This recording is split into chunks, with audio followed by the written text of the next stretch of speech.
Toujours préparé film Les Alliés contre Ben Laden. Donc les Alliés, Eagi, Bazaïko, Bawenge, Ben Laden, Kofi. Et ils viennent à Somopa. Ah! Pour via Bengi Bouboul Iondela.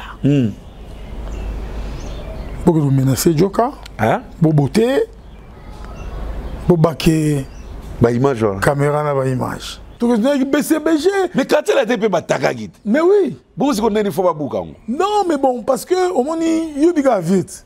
Donc Belgique a BCBG les gars puissance. Quand il vient on traiter des noms congolais, c'est là il vient ma bête. On a un mot présent là. Au Tchélé Brami Kovena. Eh, ya congolais hein. Ouais, maman ba congolais. Et ça il vient fort. Et après ça, j'ai eu la chance également d'être le maître de cérémonie de l'investiture. Il y a ex-président, le président honoraire en 2006, Joseph Kabila. Dans mon horaire, pas Kotina, n'a pas arme pédant, ou a mis néné. Parce que, n'a mis tout ni, l'obani n'a lobby. Pour assassiner. Vous avez une maîtrise. Vous assassiner en live. Vous avez une maîtrise. Et l'accepter. Pour la monnaie, vous assassiner en live. Et voilà tout. Tout est au salat. Tony Pena dans le studio. Oh. Babucha quartier la tête, il n'a pas de banga. Oui, il tremblait. Le secret tombé en Alibabé. Pano banga. Bouna monakaka. À côté de la régie. Na régie quoi? À côté de ce qu'on a pas filmé si quoi? Ce qu'on a à côté de la régie. À Talinga. À Pession Mode. À Chenga Salam. Bumba. À tel la régie. Ce qu'on a abîmé. Na tiki micro. Au Kima, au Landa. Na ici Frida Lusala. Nous avons une caméra. Na ici Frida. Landa. Chassons l'image. Encore une Frida, un professionnel. Chasseur d'image. Na Alisala na pointe. Alisala na pointe. Ah bon? Oui, to pas to bimi. On a à l'époque na coach Béa. Pas to bimi, boum na rice. Bon. Quand on a bimi bon. Oh. Bonjour Joka. Bonjour. OK, image on a vraiment vous la neve na beaucoup tigala. Regarde peu ba inquiétant au théâtre. Tilelo na beta le roi histoire hein. Biso to bika ko zwa penelo. Pour que l'on ait raïs, vous pouvez vous tamboli en direct. Apesi injonction. Injonction qui a quel poisson? Maman nangaï, nachima. Ngaï, naki bagarreur de rue. Quand je te parle de bagarreur de rue, moi je me battais tous les jours. Mais il y a Claude Faka. Il y a une cargaison. Non. À côté de Nakati, Nana Zora et Nana salle de démonstration. À mettre. Et moi j'ai fait la boxe. Tout le café Tchenchimanga. Tout le monde dit que tout le poison Gorbatchev. Ah bon? Donc vous avez une histoire dans ma tongue. Mais qui est la litonge tout là qui est Joka? Tout là Muzungu Biko. Mikabar. Maître Biko, oui bien. Bakegara, Basolo Ilanga. Mais si quoi va retomber Zalaki. Ah bon? Oui. Pour la première fois, un gouverneur de la ville suspend un animateur télé. J'étais suspendu. Dans un délai indéterminé. Ah bon? Oui.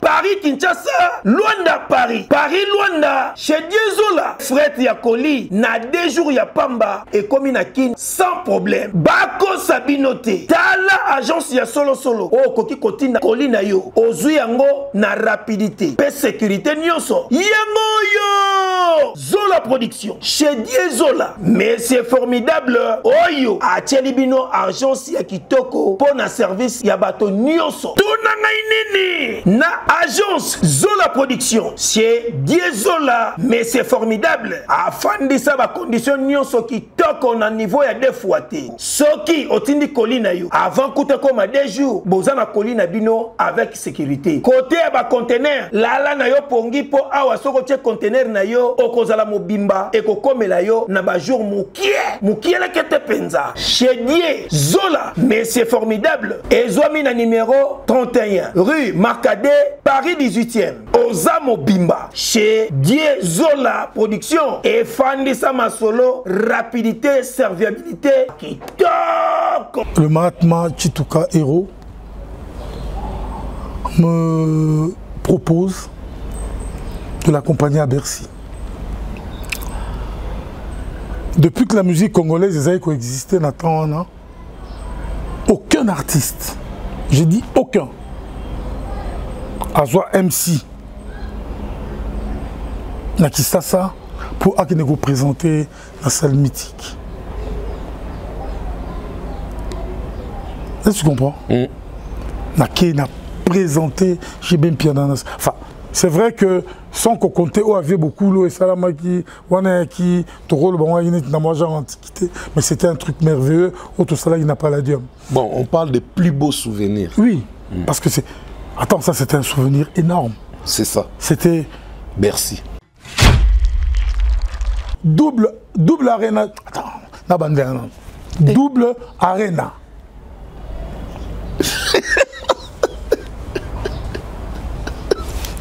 Naïna Lyon. Oh, tu as mal à l'aise. Naïna Lyon. Tape les histoires dans les outils. Ouais. On s'est retrouvé à Lyon. On s'est retrouvé à Bordeaux.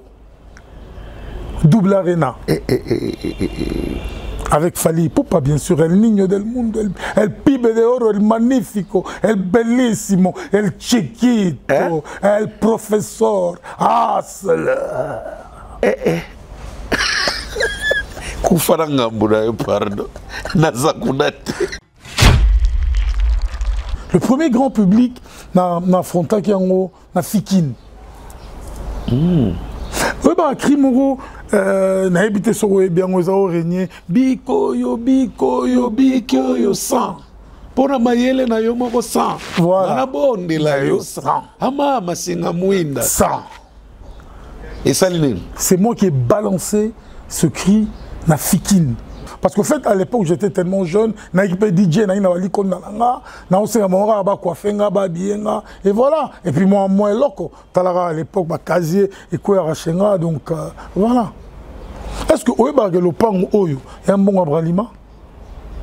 Mais le pan est à Kalate? Kassi. Pour tout qui n'est pendant 20 ans.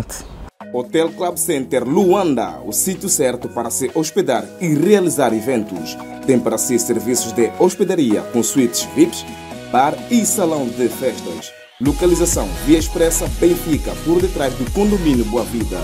Contatos 935 49 62 86, 923 71 72 15, 933 86 69 35, 923 97 63 40. Hotel Club Center Luanda, conforto, privacidade e bem-estar. Parce qu'en fait, Kala, Libanga, les gens ils connaissaient pas ça. Moutou Aïna Mabanga, ils ont papa Wemba.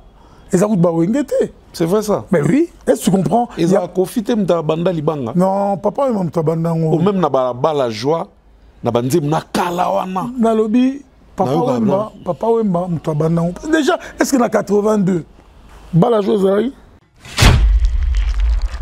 Non, mais attends. Il y a papi Moussa, il y a Mouta.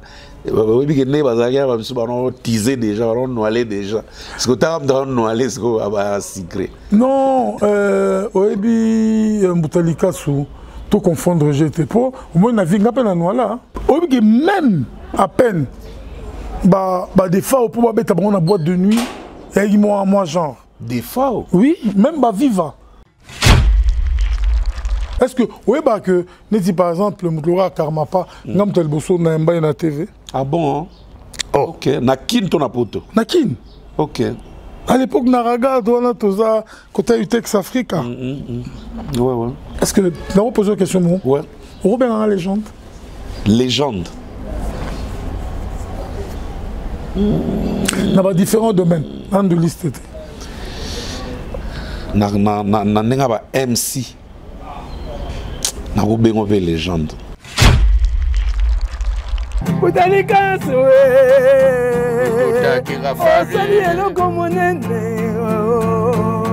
Pasoka mwana chango yo kina nango doucement mwana chango yo kina nango doucement bagwa Botalika so kina nango doucement balikolo kina nango doucement biloko Botalika so alinga yo babengi liboke liboke liboke liboke.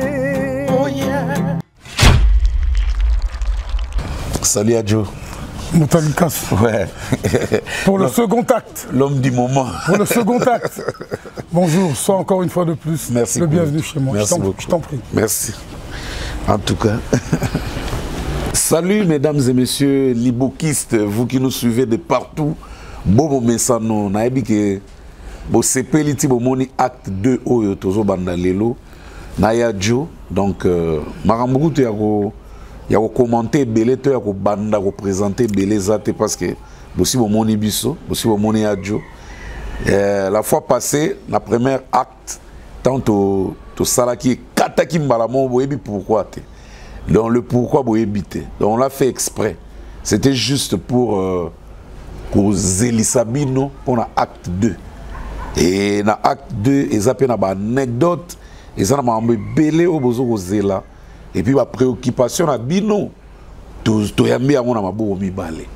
Ba commentaire en tout cas, sauf que ba fiti, ba fiti au balinga apena, ba culture bien te, ba zo on a sens mo boy. Mais dans l'ensemble, la rôle ba 87% des très bons commentaires en tout cas ba tu ba senga qui vraiment ya Adjo zonga donc na ko zelisa ko troté ya ngona yaki ko luka ya to kutani lisusu pour tout ça no plaisir liboke lenge wapi liboke ya Adjo elenge wapi avant na banda na pesa sponsor na légal et officiel on a bien boss Tanguy Brice Lulendo le seul congolais ami des milliardaires qui se retrouve dans les Guinness Records la PC Bambota trop avec le groupe LTB. On a bâti service, bâti fluide, bâti rénove, bâti énergie. Pourquoi pas la location mi tout capé à Talo. Et dans la Suisse, nous avons Jean-Claude Mabanzo, l'homme qui nous soutient à tout moment. Jean-Claude Mabanzo, Mbongo contre Mbongo, il a dit, il a fait. 4 continents. Il y a dans la Suisse. Et quand on a la Suisse, avant la Bima, nous avons remercié Big Ansumbu, le prophète T. Les prophètes de la SAP, Big Ansumbu, le propriétaire de l'hôtel Club Center, Big Ansumbu na Luanda. Yé, hôtel Club Center, Big Ezara na Luanda.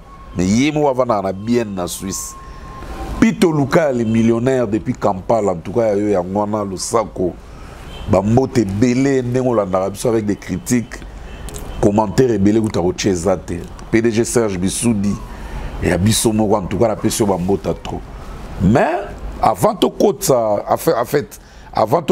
continuer acte de Nabiso, Boebiga ande to salara na liboke to za na page rose. Et page rose e kangi makamikolo mena et sala ba ngombi. Oezo kota. Kabo Sembula l'homme sans défaut, le parchimiste, l'homme à 8 lettres avec maman Florence Saya autrement dit mon thème fourmi.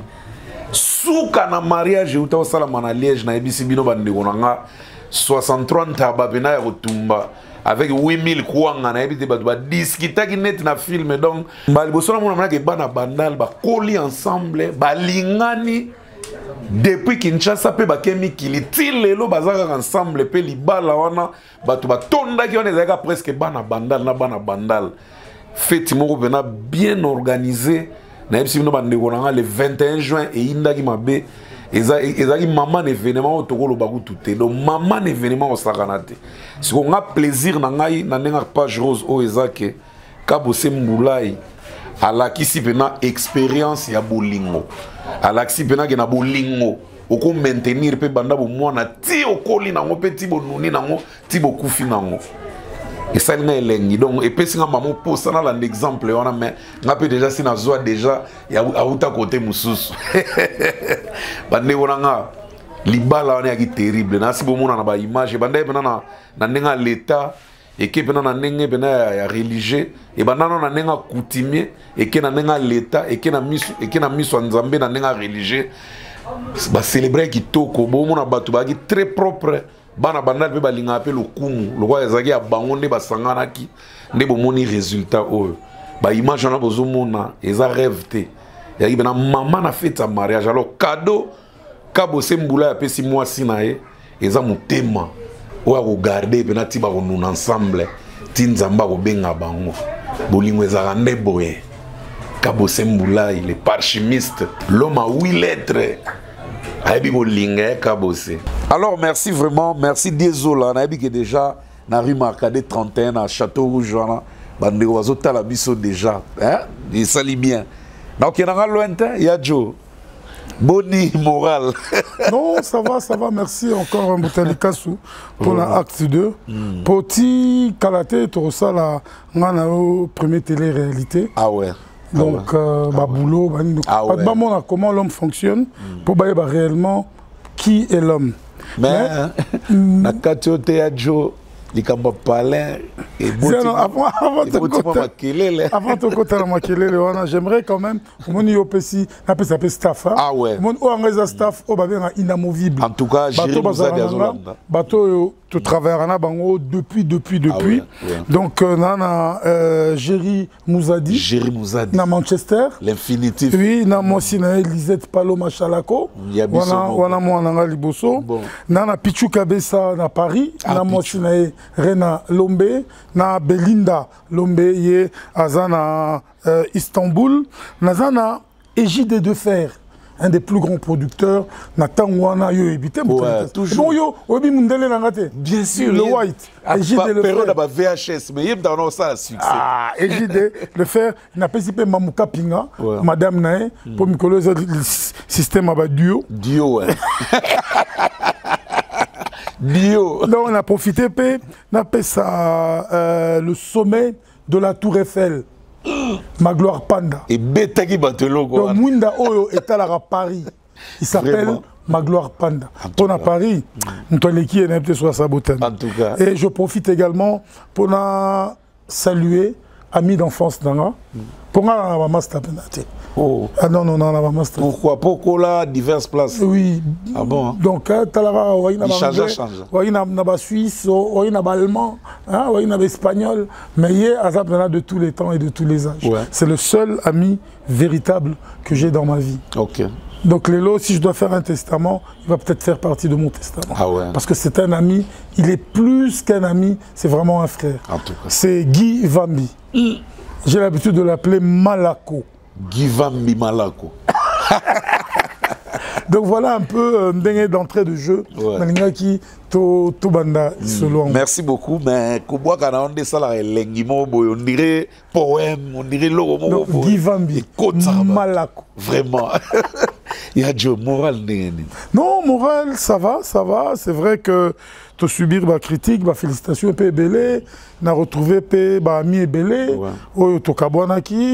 par mon téléphone, Bengani, il y a des gens, tout ça là, projet na bango. Okay. Donc en fait, la vie est belle, les lots, il y a qu'à joindre un gâté et tout ça. Par exemple, dans le solo moko, il y a vraiment maman Fifi, il y a à Londres. Okay. Maman Fifi vraiment dans Mbalnae. Na pesi ba mbote mais comme on a mboka na habité maman Fifi a été urgentiste na Ngalima. OK. Oui, en 2012 j'ai eu mon fils à Salagi coma. OK. Bradley. Ouais. Maman c'était entre la vie de son père et non, papa n'a autocouf et tout ça. Or, il y a une urgence. À Kenda qui consistait, papa n'a pas une urgence. Timo en a biki. Ah bon? Donc c'est pour ça que je tiens à lui rendre hommage. Papa n'est à Koufa. Vraiment. Donc vraiment.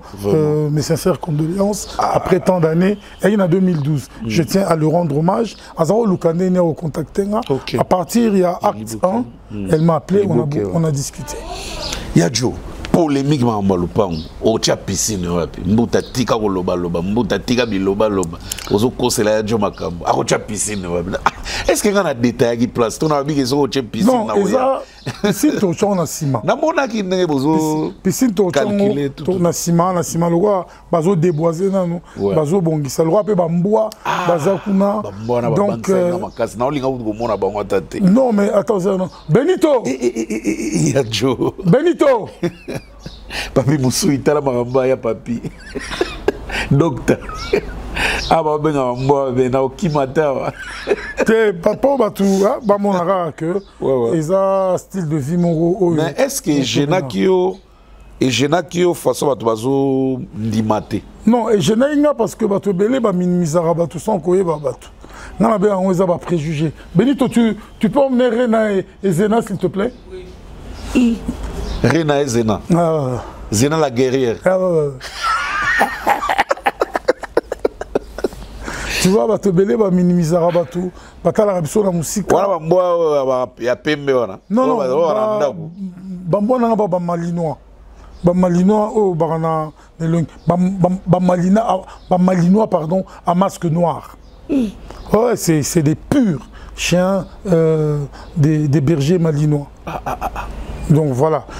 Donc ce que je disais, bah te belé, bah t'as la rabatou sans les connaître. C'est vrai que Soko Lelo na Kotio n'a pas intimité, c'est pour dire aux gens arrêtez d'insulter. Voilà. Bota la batou.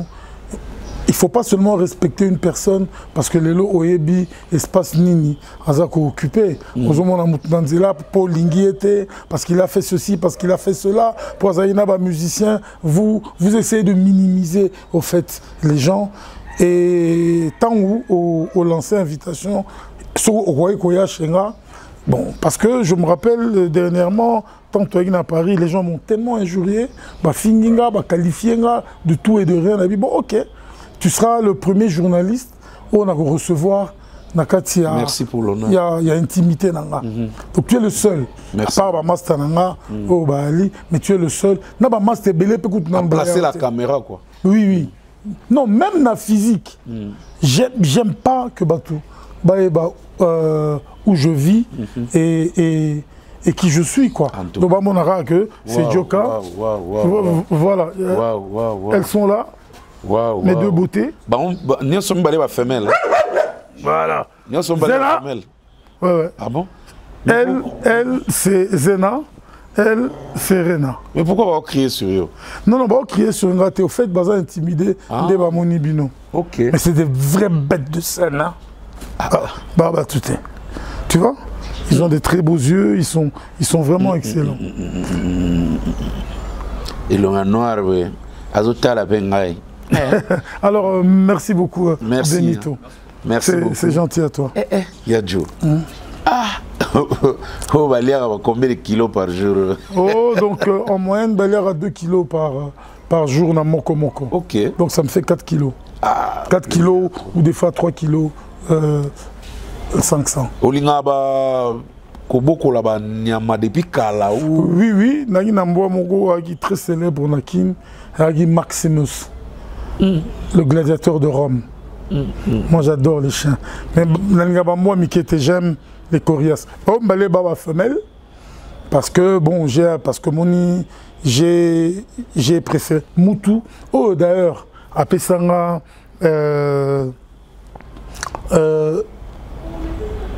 Rena, et Amanda chante. Ah ouais. Manda chante, nous t'appelons ça Rena. Quand j'ai perdu mon chien. Nani Timbaliziba. Master Bina Amanda à Bruxelles. Ok. Abenga ginga yo sito ata l'émission abenga bena no mbuta na témoigner ga ya Joma Mbalo ba pona Manda chante que yemdaka ozwa Manda na njili eza vrai. Tu auras 2. OK. Ngai na master mo akufa. Comme on a qui Firobe, Fironiemba. OK. Donc il y a un Fironiemba. En fait, il y a un quartier 4, quartier 7. Je me rappelle plus. Si Babena quoi à témoigner bena. Mais bazala Manda à tout moment ce Manda. Nani a tient au doute. Bon ba te belé ba ebika ke d'idée ma c'est la mutu a repérer na concert et pas bengsa na siège. Biso ba to repérer. To beta li solo Nangiama de la forêt. le roi de la forêt. Ils avaient un concert, dans Timba Fist. Non, biso to repéra yé na ministère de Way. Na Fikine.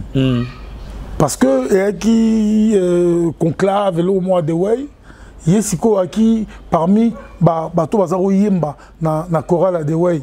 Mais quelle voix angélique. Firo abetele yango de la forêt pour partager de la forêt dans le monde et on tourne aux oreilles. Ah pour y journée émission na yo, même dans mon téléphone, même dans les commentaires, j'ai senti vraiment que Oza aimé hein. Oza vraiment aimé et Muto balinga mingi, il y a toujours des détracteurs derrière là. Bazanga na bangote. Alors, na reçoit quelques questions na ba commentaires na monaki. Na megana nuko tuna yo après to ko leka na biso nde to continuer acte 2. Premier logo et chakinga moi odagi moi curieux ya ko mituna. Tant na moni 2 ou 3 commentaires mo muta soko ya mbia jo. Megana nuko tuna et pourquoi il a façonné Wenge comme il dit qui a participé à l'élévation à Wenge à l'accès Wenge na miso na monde ba boîte de nuit. Mais comment l'album nyonso Wenge bima après Moulolo qui ne bougeait Kala Ibwing IOA Pentagone Feu de l'amour tout tikala boyoka komba jokate ni Zakari baba baswe balobi bongo parce que bayoka ke Zakari baloba façonna pe bango yope ou façonna bango na début alors batu ba moi ba curiosité wana na ba question na komi na ko zapa on tena me ko tuna nana comment yo mutu na bango penza et puis yaka na manda mais babwa ba pire bango o pena ba proche mais libanga no ekotata na disque mode omoni mutalikasu lelo culture à libanga et qui bateau ba qui na recherche ya identité na recherche ya identité ce qu'on a betaki lisolo a beloti parce que et il pour na relakisa les complexés bateau ba qui na recherche ya identité que ezana ngwe loroté surtout banango avant bango kutu donc tina kwani donc lelo bateau tout babwa kaka ezali comme culture. Est-ce que Saddam Hussein Kungulu ah Gidana Kombo il était déjà populaire a une quête il y a identité non Saddam Hussein bazaro boakae parce que il fallait s'incliner devant lui et qui forme d'adoration à Sengai ba boakae parce qu'il y a qui Saddam Hussein mais ce qu'en forme que il faut mikiti ça devant y en forme d'adoration pour ba faveur nae yango moni bazaro boakae c'est le sotali ba grand prêtre belé na otanga ba kombote ba boa ba ngopete mais bacha Wenge ba poids ba sala ba mbobele même pas Wenge même d'autres orchestres ba boa ba ngote donc même pas papa Wemba pe na wa libanga noté bah alors c'est quoi yebisanga que moi j'ai pas contribué nga mona molokai na koli na molokai toi na papa donc depuis histoire mokile banda parce qu'au fait biso toi na quête il y a identité wanate il y a un vieux donc soit lobby ah bah est-ce que tu comprends donc on n'avait pas besoin de ça parce qu'au fait Kala libanga les gens ils connaissaient pas ça mutu aina mabanga za papa Wemba et ça coûte ba Wengete c'est vrai ça mais oui bon c'est vrai que ok jazz baza oyemba batu mais mutu epe na baja libanga ayembi batu pourquoi parce que batu na bagi en Europe à l'époque bakendaki bakayu en Europe bagi na quête d'identité balingaki mokile bango ba s'identifier pour ba valeur morobo. Est-ce que tu comprends? Ils ont profité de banda libanga. Non, papa est même banda. Ou même na la joie, na bandi na kalawana. Na lobby, papa Wemba banda. Déjà, est-ce que na 82, la joie bien sûr. Kofi c'est vers les 79 déjà. Abu Sabablo on a béni ko zéro faute. Exactement. Exactement. Mais ma banga muta bandi au fait, oui, au Roborano parce que OK Jazz a boa kabat. Donc au rôle baté ko film to bandi OK Jazz a boa kabat. Nani Nathan un grand maître. Ah Pépé Kalé père. Pépé Kalé boa kabat. Je crois que tu le sais. Pepe Calais. Somida, Banani, Pepe Calais déjà. Baya Bouins. Pepe Calais là, 78, 79. Ah, ça va boire déjà. Ça va boire à Batou, oui. Donc tu comprends. Tu rôle au bateau que yem toi na mabanga. Mais toi valorisant au pena ou à PC en high level et à Papa Wemba. Quand on va nous boire à bateau, on a poteau. Bateau à sango. C'est quoi toi sango? Mais Bellotti 82 terres, 80. 80. Tant bah outil visa 80. Tu vois, je me suis trompé. Ouais, Franco. Ouais. Voilà, 80. Tu vois, au Bendissou temps, au Bendissou Ngonga. 80. Donc, côté sous, Nagata Ongeza Gatame. Mais bah toi doute, tu veux mon voyage. Et à Jokate. Et à Jokas. Non. Et à Jokas. N'a pas tchaki, on a pas dit qu'on yoga. Tout le monde a dit. Ou bien. Ngakutu, l'histoire on est bandé. Je me suis gagné dans la chambre. D'abord, grand frère dans mon quartier. Il y a Pinos, Pepino Djogo. Ah, Pepino Djogo. Pepino. Aïe, oh, petit Yolalia, tout est studio. Ah, viens dans le numéro 3, viens dans Tikio. Ah, il y a Pino Yopé. Ah, tout seul, il y a Pino Sili. Le lendemain, tant 45 ebimi.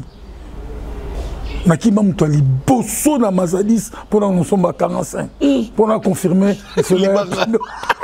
bon en fait tant moi bon c'était rien mais le fait que vieux à reconnaître que dans un petit sans l'art sans nini est-ce que tu comprends ça dit quelque chose na Mazadis na student sur Mazadis et ça là Mazadis kota victoire ah oui on a studio non. Non! Maison d'édition. Édition. Ah. Dans la moulée, donc il y a un côté. En tout cas, préoccupation moussous. Il y a Dieu. Pourquoi que le baké yo moutou ou basenga bapesa au disque il y a wingé pour au chana boîte pendant que wingé tant basali moulolo ba comme déjà moins populaire na Kinshasa. Et puis bato ebele bakoti doute ke bana okota boîte te même ba pire bango o ba kola na bango banani ba beka ko benga nga ba bato poto ebele. Non mais je vais te dire un truc. Ba kola na ba jibe ba ezali kokitsa batute. Est-ce que tu comprends? La vérité doit rester la vérité. Moi j'étais dans le monde de la nuit. Bango à l'époque c'était des très jeunes. Ceux qui ont pas francifère, qui ont des écoles belges, pas francifère, pas école française, je serais d'accord avec toi. Il y a une notion, il y a boutouté. Il y a un concert à minuit. Un concert au Wenga à l'époque, il y a une limite. Parce que finalement, tous les lots, ils ont changé ma camp. C'était des jeunes hommes qui ont une certaine éducation, ils ont vivre dans la vie, ils ont parents. C'était pas des gens de la rue. Est-ce que tu comprends? Donc les lots, Bango, la boîte de nuit, il connuté. Parce que boîte de nuit, à l'époque, il y a une exclusivité. C'était pas n'importe quel artiste par béton la boîte de nuit. Est-ce que tu comprends? Il y avait quels critères pour béton la boîte de nuit? Pour béton la boîte de nuit, ceux qui ont un circuit fermé à Bagranté, le col à OK Jazz, est-ce que tu comprends? Bon, même à peine, des fois, pour mettre la boîte de nuit, il y a moi genre. Des fois? Oui, même Viva, pour mettre la boîte de nuit, il y a moi genre. En fait, boîte de nuit, il y a des logos dans mon robot. Moi, expliqué, en fait, c'était réservé à une certaine classe des gens, la boîte de nuit, parce que quand tu n'as pas d'argent, les lots, vous allez dans les Chetemba, vous allez dans le club, vous allez dans le millionnaire, ok? Vous pouvez payer un coca 5 $, 10 $. C'est pas ça. Ça, c'est pas un truc high level. À l'époque, c'était 40, 50 $. Hein? Oui. Coca? Oui. Et ça, c'est un niveau à Batou. C'était pas n'importe qui qui permis à côté de boîte de nuit. Ah non, voilà mon toit qu'on les lots. Attends, est-ce que Yoebi par exemple, à l'époque à ma boîte de nuit, hein, non, on peut ça exemple, Batou il a place là-bas. Les jeunes avaient leur place. Kounez paye moins cher, Mouké. Bon oui, et il n'a pas niveau à 40. Moi je te parle de sexy pop, je te parle du high level. Donc les lots sont ok dans la chopo. place où on se retrouvait. La Chopo. Oui, les gens sont tournés par la Chopo. La Chopo Zaguev. Milo est comme Bimali ce soir. Mais oui. La Chopo Zaguev. Mais oui. Mais oui. Kotandolo. Kotandolo. Oui, Kotandolo. Côté Sénégal, les Azara na bar na eba no beto. Wana une place de type KT. Voilà, la Chopo qui sont aux mata, au l'équipe pont. Aux autres qui est quelque part, voilà. Donc, moi, on expliqué bien, équité. Donc, la Chopo, bien monté. Magic Boss. Magic Boss. Baby Magic Boss.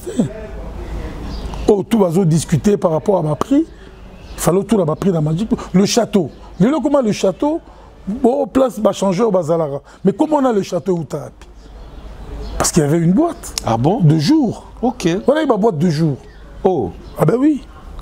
De quelle heure à quelle heure? Oh, ça se terminait vers 19h. Allez, tout le monde rentrait chez lui. Au grand max 20h. Tout le monde rentrait chez lui. Ok. Même au Capi. Au Capi, hôtel au Capi, il y a une boîte de jour. Ouais.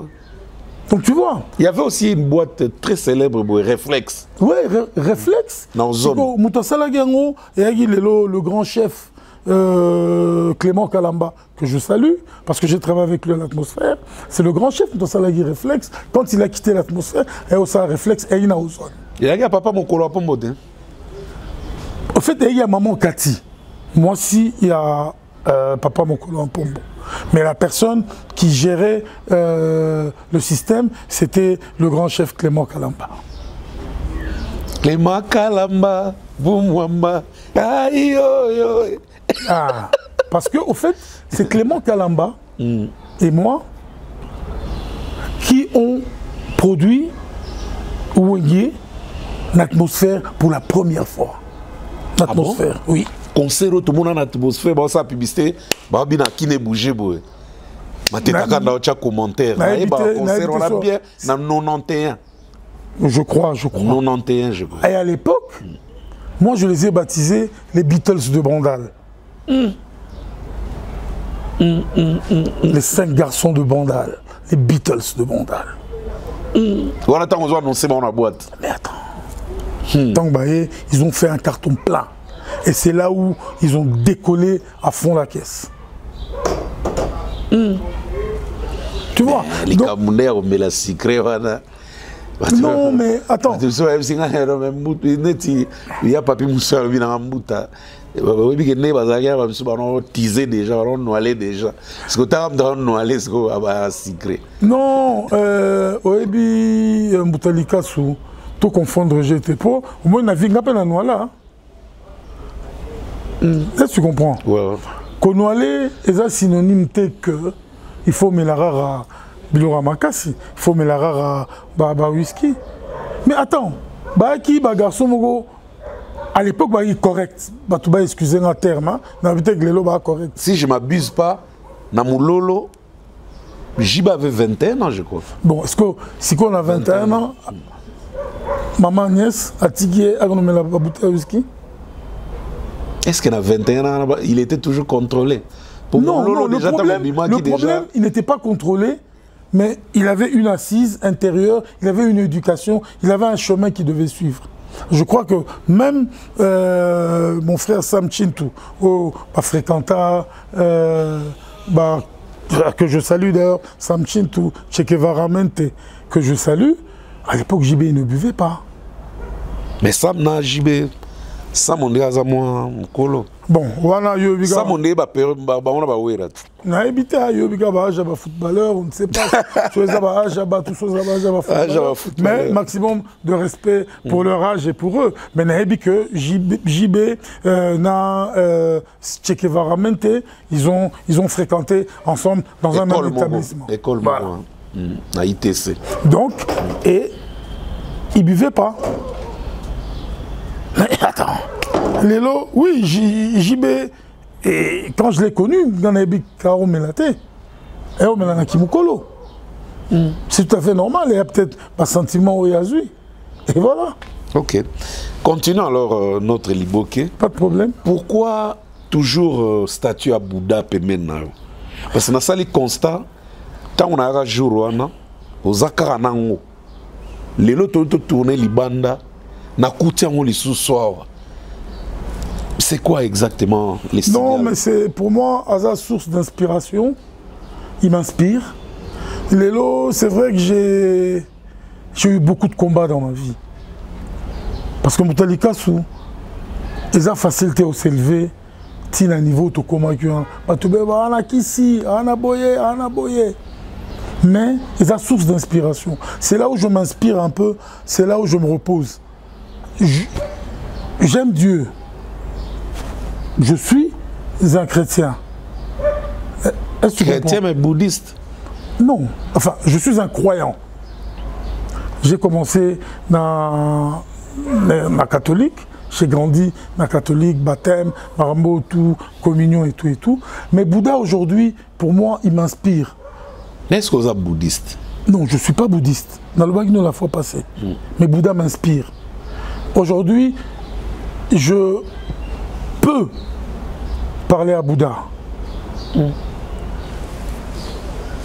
Est-ce que tu comprends? J'essaie un peu d'équilibrer ma vie. Là, vous êtes où? Là, je ne me retrouve même pas. Chrétien, bouddhiste? Non, je... Bah, bon, même pas bouddhiste, mais vous pouvez parler à Bouddha.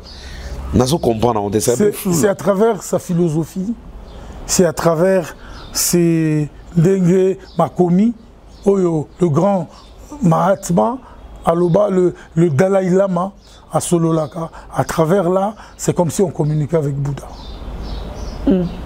C'est profond. Franchement. Donc, non, mais Boutalika, Tanga écrit Dalai Lama, tu comprendras vraiment la grandeur de Bouddha. D'ailleurs, grand Mopa au Kofi Olomide, Yemutu, le Bouddha. Aebaka? Je ne sais pas. Par hasard, lui ne fait jamais rien par hasard. Nathan, vous avez déjà accro à Bouddha? Non, moi c'est depuis. Ou bien il s'est inspiré? En fait, je ne sais pas. Ou bien peut-être on va nous présenter Station One. Ou alors là, tu es bouddhiste peut-être. C'était pour lui rendre hommage. C'était pour rendre hommage à Bouddha. Ok. Yadjo, acte 2 Bandi, tu continues. À l'époque, tu souhaites côté Bouénon aux Manda. Et bravo pour ça. Les Manda, prêtre, tu vas respecter à ça la lignée. Manda Mike pe bima bima. Non, même si tu appelles ça un bois arena. Ouais, c'est dans la guise de reconnaissance. Même pas. Donc c'est pour te dire qu'on a vraiment des liens très très très forts avec Chante. Continuons alors. Na année nini, oui, comme appelle MC. Parce que les solos to beta plus côté DJ. Et puis na ba boîte fonctionnant na engomé au salon la Kinshasa. Mais ce qu'on attend to côté bona e banano. MC et banda comment? Pendant que ça DJ to aux yeux non temps, il y a aux la DJ après quoi ne côté lio. C'était comment? Oui, Naki DJ à l'époque, au fait à l'époque il y a une étileloté. Pour les lots na ba boîte et comment bateau bazo animé misusu, bateau bazo beta misusu. À l'époque non Naki DJ et animateur à la fois. Donc j'avais la console et le microphone. Premier spectacle nanga en tant que MC, nous avons fait une opportunité. Excuse-moi, Ezala qui, grand frère Nangamoro, a sauté. Comme on a Ezala qui vient d'El Pipo. Riva d'El Pipo. Ah ouais? Ouais. Zolosier. Dans Bagui et Vieux Georges, donc RG. On a fait une opportunité dans Ndengenini. Papa Wemba, donc Papa Wemba, a Robeta, n'a Palladium. À l'époque, il y a Palladium. Après, comment il y a Cinémax? On a moins référence. Pour bateau, la boulevard en face à Poste. Ok. Papa Wemba Robeta, Palladium. Vieille, elle dit, ah, mais Joka, écoute, vraiment, il faut absolument, tout le monde, représenter papa. Mais petit, on a un verbe, on a un système. Mais est-ce qu'il n'y a pas moyen de présenter papa? Non, c'est non, vieux. Il n'y a pas de problème.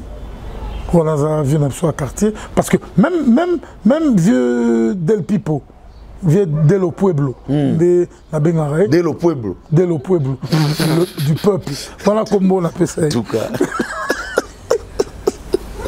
Ok. Tu vois, na Palladium, n'a présenté papa.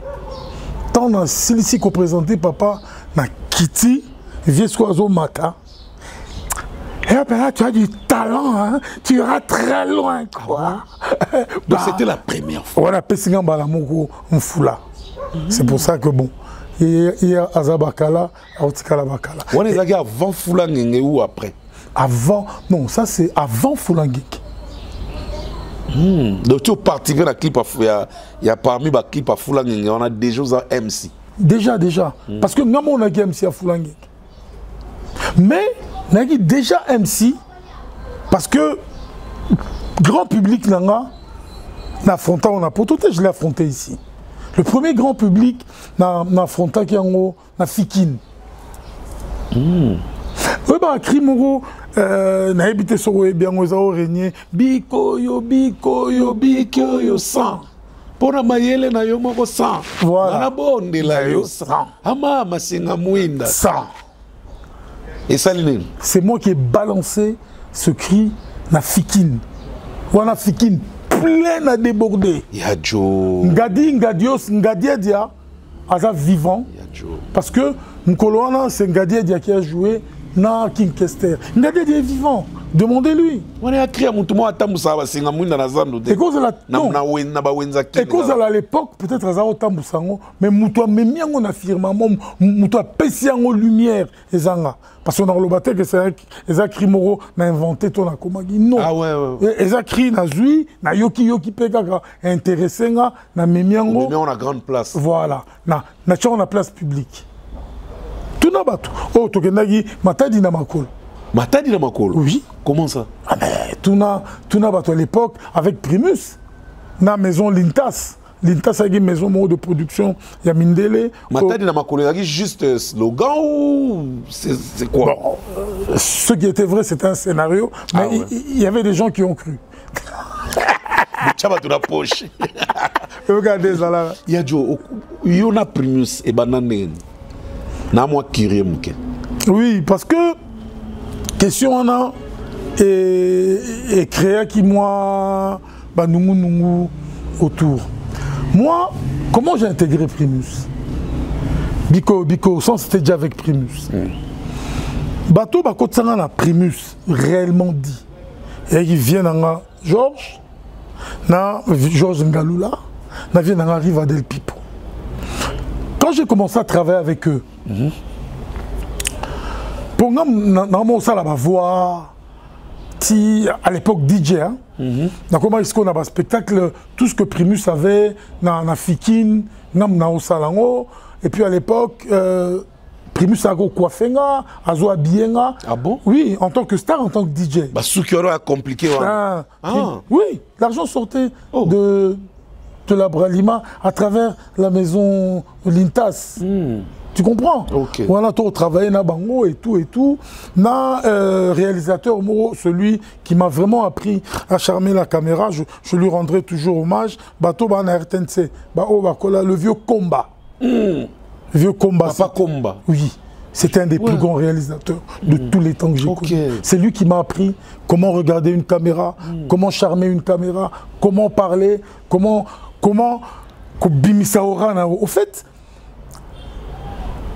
on a opé ça, on a TVT pour exercice moro ezalaga, oro bimisa ora. On a apprendre yaya. Oui, mutalika sur exercice moro vieux comme balaksanga, oro bimisa ora. Au fait, au monde de Nazaboy, moi je peux hypnotiser bateau tout dans ma caméra. L'exercice. Ouais, c'est pour ça que d'ailleurs, dans ce chemin dans audiovisuel. Parce que déjà j'avais la voix. Le vieux combat a aimé ma voix. Il m'a dit.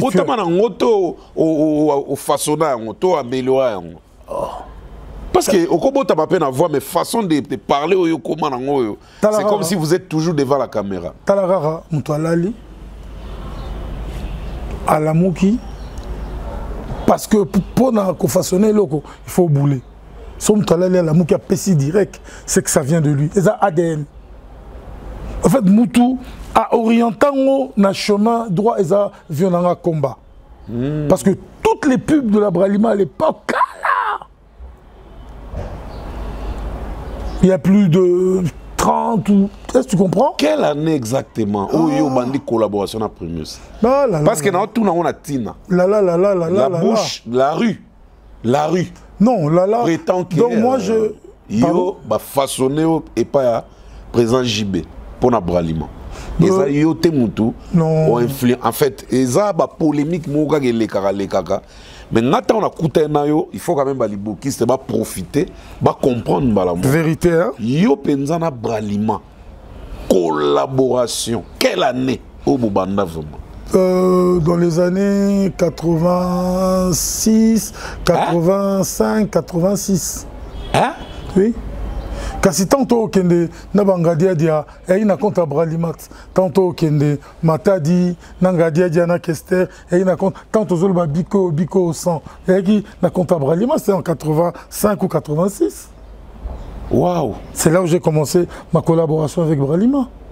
Contrat vraiment en monnaie difforme. Mais attends. Parce qu'en fait, à l'époque, j'étais tellement jeune, DJ, et voilà. Et puis moi, à l'époque, casier et quoi, donc voilà. Est-ce que le pango oyo est un bon Bralima? Mais le pango est à Kalate? Kasi, pour tout qui est pendant 20 ans, sur 24 ans. Mais ce Bobanana a 85. C'est plus de 20 ans. Exactement. C'est à peu près 40 ans. Exactement. Il y a Bralima Bokati contrat quand?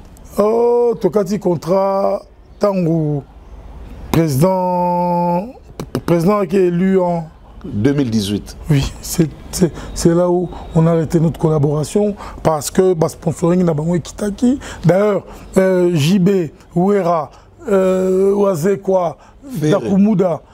Bangotu balongwa vanga ngana tikalaki encore un temps nga mutasuka nakata contrat ya Bralima bon bakata ba contrat vanga donc vous bénéficiez trop na Bralima hein? Bon au moins à bijou tu sais. Ah bon effort il y a mungongo voilà. Donc ok on a calé même pour nous qui moi vertige munké donc plus de 32 ans. Oui. De collaboration. Oui. Ah bon? Oui. Quels sont les beaux souvenirs à part le Pango? Événement au Sala, par exemple, les Tikala comme beaux souvenirs.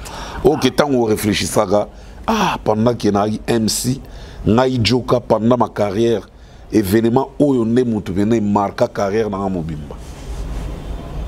Dans le cadre MC? Dans le cadre MC. Parce que toi, pendant que vous avez... Ils ont mon côté. Voilà, oui, ils ont mon côté, mais les plus beaux souvenirs. Et à 3. Ok. La Trinité. Dieu le Père, Dieu le Fils et le Saint-Esprit. Ah bon? Dieu le Père, ils ont quel beau souvenir? Je suis à Kinshasa.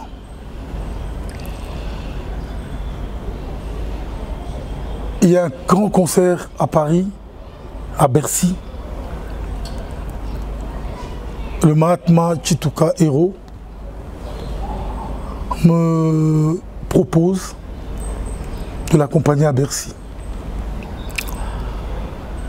Depuis que la musique congolaise a coexisté, Nathan, aucun artiste, j'ai dit aucun, a joué MC. Nakisasa pour vous présenter la salle mythique. Est-ce que tu comprends? Naki n'a présenté chez Ben Piananas. Enfin, c'est vrai que sans qu'on compte, on avait beaucoup l'eau et salamaki, wanaki, toro, antiquité, mais c'était un truc merveilleux. Autre cela, il n'a pas la dium. Bon, on parle des plus beaux souvenirs. Oui, parce que Attends, ça c'était un souvenir énorme. C'est ça. C'était... Bercy. Non, on a vu beaucoup la début à carrière. C'est resté ancré, c'est resté en moi. En tout cas, Bercy, c'était magnifique. Un homme, un MC qui vient de Kin. Parce qu'à l'époque, on a la potote. Yves Kambala, Zachary, Barouf Moutanganga, ils étaient là-bas. Mais lui, il a quitté sa terre natale. Mais tant qu'on a mais Yves Kambala, bah même pas Kofi Olomide.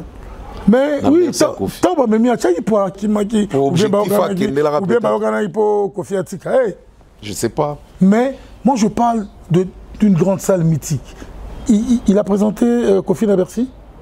Non, c'était Constieka. Là, nous parlons de deux catégories différentes. Donc, Bissoto, la catégorie va Constieka. Les autres, ils doivent se placer là où ils sont. À l'époque, à Obeta, dans Banganda, dans la salle des fêtes. C'est peut-être pour ça qu'il y a Kendagi pour Assoula. Il y a Kendagi en tant que journaliste, pas en tant qu'MC. Ne confondons pas les choses. Ok. Ok? Ouais. Donc, voilà. Et après ça, j'ai eu la chance également d'être le maître de cérémonie de l'investiture. Il y a ex-président, le président honoraire en 2006, Joseph Kabila. Mais... Ah, Yomto, ou Animango, mariage. Maître... Non, investiture. Investiture, hein, ok. Tant que là, c'est beaucoup dit. Non, mais solo là qui. Il y a le gars système. Ouais. Ils ont une histoire. Exact. Et c'est les gars, non? Histoire, no change. Et puis, la cerise sur le gâteau. On a habité sur Galenga dans les 20 prochaines années. Comment ça? Double arena. Hein? Double arena. Mais on a récemment. Mais oui. L'histoire continue. L'histoire continue. L'histoire continue. L'histoire continue. Double arena. Aucun MC ne l'a fait. Aucun. Luka. Double arena. Attends. Double arena.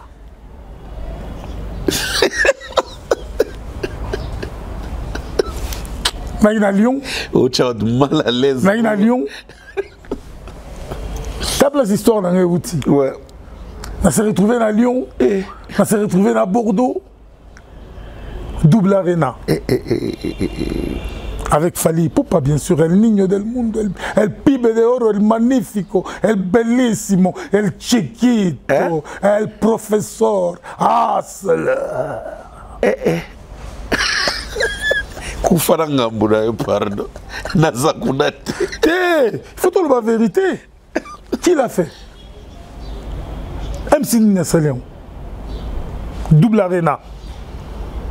Mais pourquoi il n'a pas pensé Yondo présenter You Arena, Paris La Défense Arena, à l'époque, tant à Bétaillon en 2022 et 2023? Non, à l'époque, écoute, tu sais, dans le bien Stade des Martyrs, par exemple. Oh, le stade, c'est moi qui l'ai présenté. Ok. Ah ouais. Dada. Ouais. Tatoli Stade. To Shimbi Stade. To Gumbi Stade. Boko Shimbama. Bazako Shimbama. Boba Shimbama Gina Stade. Yadjo. Grand prêtre. Tala. Mon stade wana. Ba beta basala ba nungu biso ba Mike Kalamba ité. Un seul homme a osé. J'aimerais passer bango tout courage. Batumsou baye na cadre complexe pour pas ça surnombre. Or déjà le surnombre a été établi quoi. Mais c'est Wingé qui a réinauguré. Mais oui. Wingé dans l'ensemble. Exactement. Félicitations à eux. Bah on est balisé chemin. Non, ils ont démarré le moteur, mais ils n'ont pas donné la puissance maximale au moteur. Ah, Yadjo. La ligne arrive, il donne la puissance maximale au moteur. Et le moteur gronde. Et la terre tremble. Il a mis la barre tellement haute. Eux, ils ont démarré. Parce qu'il y a eu... Il a donné la vitesse maximale au moteur. Mais pourquoi yo génération na yo mais beaucoup mis Notamment opposition. Toi, en opposition, très. Qui te dit qu'on est en opposition? C'est tout ce qui est bango ça là. Ils ont côté sauté. Non, mais parce qu'ils n'ont pas voulu s'élever à leur niveau. C'est des grands. Ils pouvaient faire des merveilles. Ils se sont mal entourés et ils se sont cassés les dents. D'abord, ils ont fait des merveilles dans ce pays. Mais ils pouvaient aller encore plus loin. Parce que les gens mal entourés. Pour vous, qui est bien entouré? El Niño. Les seuls. Attends, tu vois les résultats. Oui, bien, moi, je suis en train Butalikas. Je suis en train Naba acte. Ok, 9 sur 10. Ah, naba note. C'est tout. Les places où je suis en train Butalikas. Quel est l'écart entre Yéna Bango? Les places où je suis en Butalikas. Aïe, aïe, aïe. Yadjo, tu vanda boé en 2007. En 2007, émission de succès mabé. Mais tout le monde a incident mon plateau à télé en direct. Il y a Félix Wazeko. Et ça là nini exactement. Si les gens te belé va comprendre ma bonate. Non, et ça là nini. Bon, tu as dévoilé dessus de carte T. Oui, ça a déjà histoire. Hein. Ah oui, c'est histoire, mais tu as dévoilé en T quand même. Parce que Pablo Moussou, ça va faire très mal. Bon, Pablo Moussou, il faut toujours. Non, ben, tu sais, aux autres dévoilé Bella. Non, non, déjà. Toute vérité n'est pas bonne à dire. Mais qu'est-ce qui s'est passé ce jour-là? Ce jour-là, comme par hasard, Baotoro Ono Kapanga Machette Namutu. On a quitté à Pavier Quadra. Balandi Ono, Babeti Machette et tout et tout et tout. Et c'était des petits. Pour nous, on a là. Ono Kapanga Tina na hôpital. À un hôpital là, nini. Universitaire. Mais la quotalité parce que, bon bref, on a commencé un peu tard et tout et tout. Et le lendemain, c'est quoi tout solo liango. Alors, est-ce grave que je salue d'ailleurs Félix comme quoi Bongo, que je salue. Azaki, quand on a écran, parce qu'à l'époque, il y a moi. Guerre au Sarana. Et moi genre. Faut souligner qu'il y a une guerre au Sarana. Et moi genre. C'est quoi jour où on a, comme par magie, le dimanche. Pour les deux grandes chaînes, ils ont pesé, et Raga, na RTNC. Parce que RTNC, ça l'a guité, parce que l'église. Et son bagage se passe. Bon, c'est la messe. Catholique. Donc, ce que chaîne est Gaga. Moko. Tes chaînes, il y a émission à musique. Émission à musique. Bah, on a monsieur qui n'a pas chaînette. Il va chanter. Tu as blessé Baninga. Non, blessé, tu as ça peu fort. Tu as chaînette à l'époque. Donc, chaîne ce que tu as dit, Moko. Pour RTNC, à OPSAT. Ce que quoi bon que nagi pour l'écran na RTNC. Pas ba catholique bagnati veto. Choix qui souté. Foyer chez eux. Choix qui souté. Mais bon, la guerre, tu es en conflit. Non, déjà moi nous zalagi par rapport à Café Chimanga. Qui est mon frère et ami. Grand frère nanga na ami nanga Café Chimanga. Guerre déjà Izalaki. Alors, il faut acheter. Parce que tant que déjà, voilà ce qu'on a yambi na plateau. Dieu se dit, non? Ok. Ok. Mais j'ai 30. Mais j'ai 30. Na Cindy. Na Cindy. Ah ouais. On a dans le cœur. Là, je me rappelle. On a agi Maman Cité. On a déjà. On a tant. On a Aza requin. Pour faire l'album sans monter. Agi requin. Donc, à un studio, à Talagaka. Et recruter Bango dans le quartier latin. Parce que vous avez des genre, il y a présentation dans Bango. Moutoumou a aussi Libanda aïe. Voilà, toi na Netando. Kuna mabe. il paraît que monstre aina ba maître ba musuba tumsuba ya bala ba machette ba oui ba paniquer bango tout Dios na bango ba kimi bango batama na sa mesa Dios dit na sa mesa ya régie non ba na mopanzi wana kimi donc parce qu'en fait ils étaient tous paniqués quoi. Ah bon? Ah oui. Dios dit na kino batama na sa mesa parce que ba on dit ake batama na ba meje. Bon, n'a évité parce qu'en fait, confusion et contact, n'a évité sur ma mége, balandé, mais hier, à se retrouver à côté. Parce que, souple. Parce que, non, rapidos. Parce que, bah, Monique, danger côté. Ah, dans le moment où on a ce qu'on a plateau. Bon. Ah, mais, ah, il y a eu France, il se touche.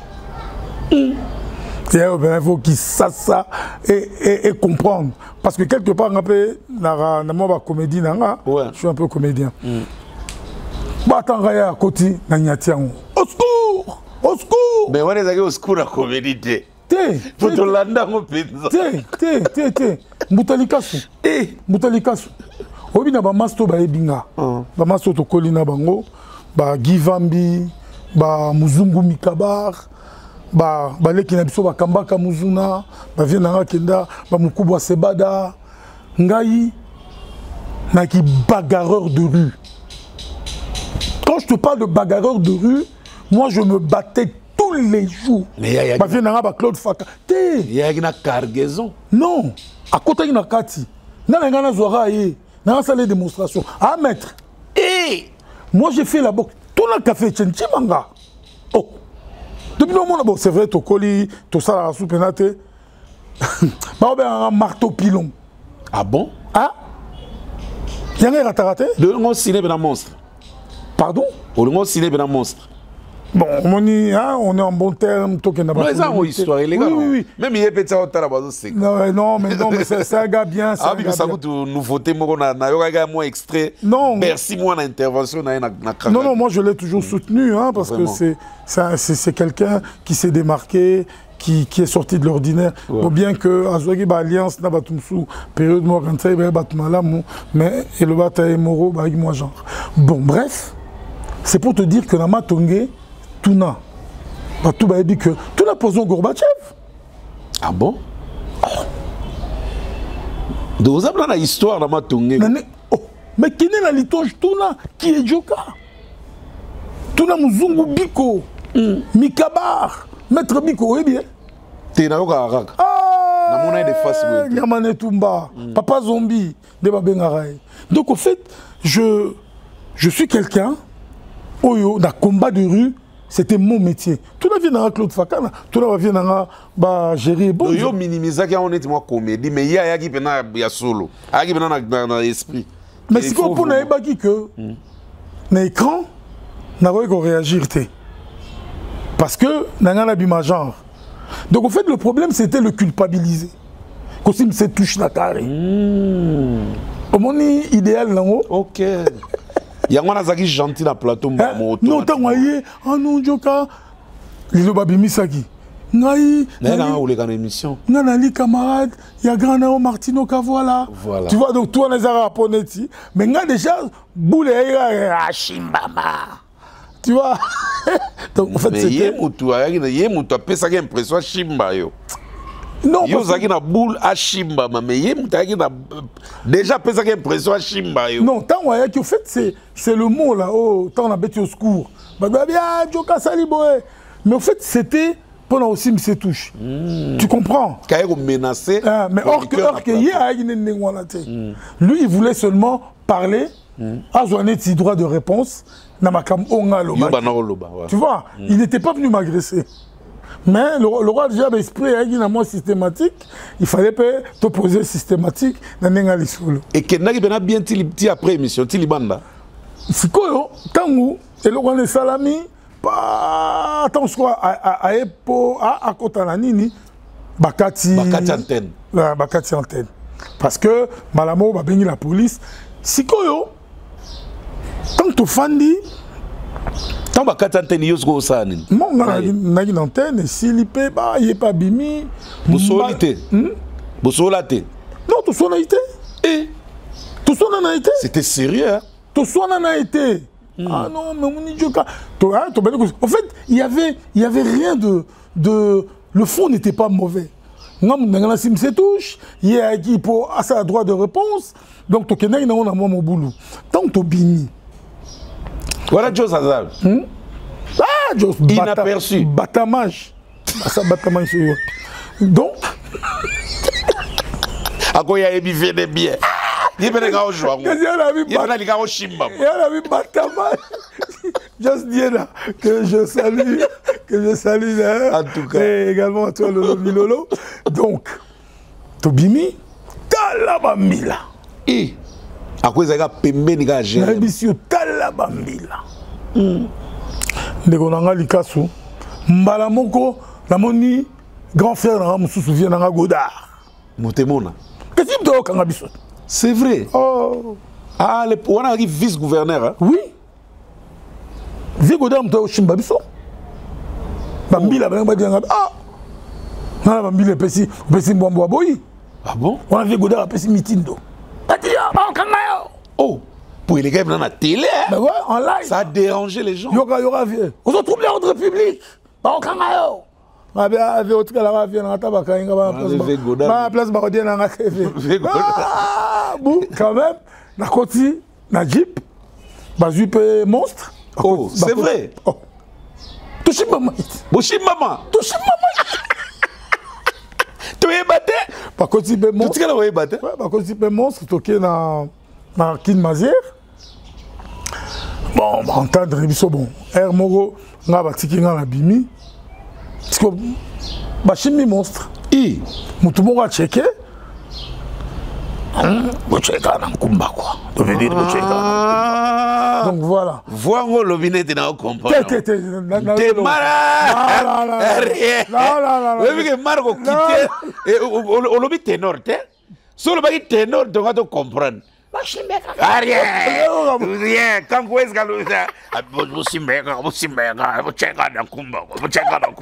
voilà voir na yeba côté hôtel kulutu alors ezaki coaché batiki ngala tiki mo pour ver Godard peso talibera bien azabe pire mutu ya deuxième voix au carré deuxième voix na leli enfin na leli écouter bakeka ba solo ilanga mais sikoyo ba retomber zalaki.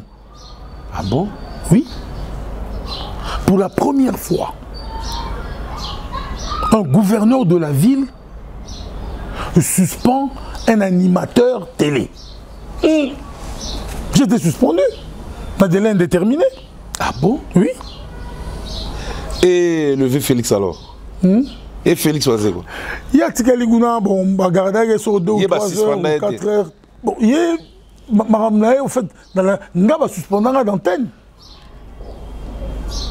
Gouvernerait comment que non Djoka suspendu. Pour la première fois dans le monde. Général Kimbuta suspendre là. Oui. Bralima Komelier, Bralima Salito. Ah, on a vu Godard Azagi vice-gouverneur. Donc Azagi ministre provincial et provincial. En fait, Azagi occupé gara système. Je crois intérieur ou. Mais là au moins on a vu qu'il m'a suspendre là. Pour la première fois oui. Mais on a vu qu'il m'a d'abord bien. Mais m'a suspendre là. Ah bon? Et c'était chaud hein. Oh. Pour la première fois. Et pour combien de temps? Indéterminé. Bralima coûte déjà Bralima Komelier. Et via Boïko libéré. La bête a peut-être 2 mois na chômage. Bon, deuxième fois, lourd. Et bien à terre, et bien avec une bout à terre. Non, tant qu'on va suspendre, non, bon. Est-ce qu'on a une la suspension na miracle la fourmi?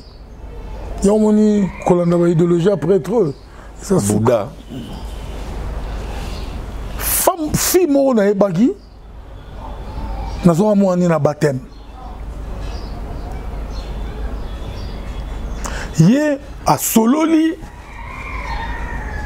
na bayaya. Sololi, na grand prêtre Moro. On a autant à comboter. Je crois qu'il se reconnaîtra avec maximum de respect. Yazalagi. Pemena Mokondi. Bah bengi vient un gouverneur pour expliquer ce que aux oignons appellent en atiwapi. Aux oignons appellent malamouté. Bah pesanga note élevée à suspension. Nanzela. Donc, bah parce qu'il y a besoin d'autres, non, il y a noki. Pour bah ça y bango que ceux qui dimanche à télémine tandate malgré qu'il gouverneur là-haut, tu as des problèmes. Pour à l'époque bah gouverneur bah il nommé hein. Parce que bango ne bah il na filiale il y a nomination. Bah benganga vite fait wana Odette Olenga je crois yem toi azaro s'occuper de la culture. Yaka noki siko yo ngabino na roya yaka na mon peu bizarre na koma boy na mais nini pour tant bo suspendre nga botina ba copie partout mais nini botini copie te bo pesika ngamu abi ah bon? C'était comme ça? Ah ouais. C'est des choses. Un autre événement, oui, quand Moussa Soubato en direct à télé, aux autres présenté émission Boé, Raïssa. Ouais. Joseph Kabila Benaye. Nous avons présenté émission. Ezara pour la première. Aucun. C'était quel miracle? N'expliquez. C'est toujours le grand prêtre qui est là. Aucun journaliste. La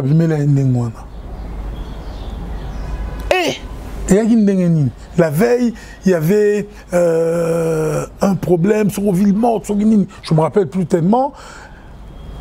Et il y avait aussi un autre collègue qui était impliqué, qui a dit n'importe quoi. Et Tofandi, en pleine émission, il y a un quartier latin, je crois. On dirait quartier latin. Et quartier latin. Quartier latin, il y a chance et belle ma cambo. À part mal chance, moi, Joss, je ne pas dans sa maison. Mais chance et belle, le fabuleux. Donc, au fait, Tofandi, toi qui es en pleine émission. Dans mon horaire, Kotina. Na ba arme pena wa minene wana masiko na mituni lobani na lobby pour ba assassiner. Mais on a maîtrise hein. Na bi ba assassiner en live. On a maîtrise et l'accepter. Pour la monique ba assassiner en live. Et voilà tout tout ezo salat. Tata ba kuti ba tondi pena na studio. Oh. Ba busa quartier la tête ba ina ngo ba no banga. Oui, il tremblait. Le secret tombé en Alibabé. Comme un banga. Ah. Donc, c'est quoi, on a eu, on a paniqué. On a paniqué. On a eu Polo Madiam. Ouais. Il y a Mathieu Madiam. Mathieu Madiam, à l'époque, on a eu l'homme que j'ai eu la chance de respirer le même air que lui. De vivre dans le même environnement que lui. Que l'unique et vrai soleil nous touche ensemble. Mathieu Madiam. Il y a Joe. Frère Zanalar, période dans nos bois, vraiment. En fait, une anecdote ce soir. Voilà, c'est quoi? Boum, arme bimi. Oh, nen. Boum, na mon akaka. À côté de la régie. La régie quoi? À côté de ce qu'on a pas filmé si quoi? Ce qu'on a à côté de la régie. À Talinga. À Pession Mode. À Chenga Salam. Boumba. À la régie, ce qu'on a abîmé. On a tiré micro. Au Kima, au Landa. On a ici Frida Loussala. On a une caméra. On a ici Frida. Landa. Chassons l'image. Encore une fois, Frida, un professionnel. Chasseur d'image. Na Alisala na pointe. Alisala na pointe. Ah bon? Oui, to pas to bimi. On à l'époque na coach Béa. Pas to bimi, boum na rice. Bon. Quand on a bimi bon. Oh. Bonjour Joker. Bonjour. OK, image on a vraiment go. Vous la neve na beaucoup tigala. Regarde peu ba inquiétant yote. Regarde anyataki moko nga sa net. A bokiral nationali sous tac. Eh, regarde, il y a un boulot.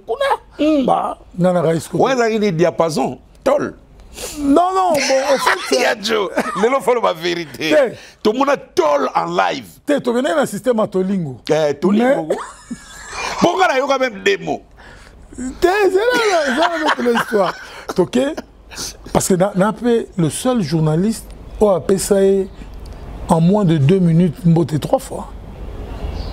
Question à poser ce jour-là, c'était Yogaï. Toi, tu aimes trop la politique, tu aimes trop la polémique, hein? Ah bon? Oui. Non. On a arrêté. Ah bon? Bonsoir, c'est Pelare Nango. Bonsoir, c'est Pelare Nango. On a arrêté. Toi aussi. Bah, tu pousses un mouké. Allez, tu peux s'ani basala. Non, à ABC, Nani. Viens, on peut à Koufa. Toko, là, go. Viens, on Koufa. Viens-moi à Mongo. Attends, Combo. Comment vient on qui de toute façon que na rango et rêver ça dans la télé que na beta itol ça joue les chètes ya kingo na beta itol na beta itol na beta itol ouais les chètes ya kingo na robomba na beta itol o pena ba japonais ba Winchester ba robundela et puis voilà ben sabre ba samouraï na beta itol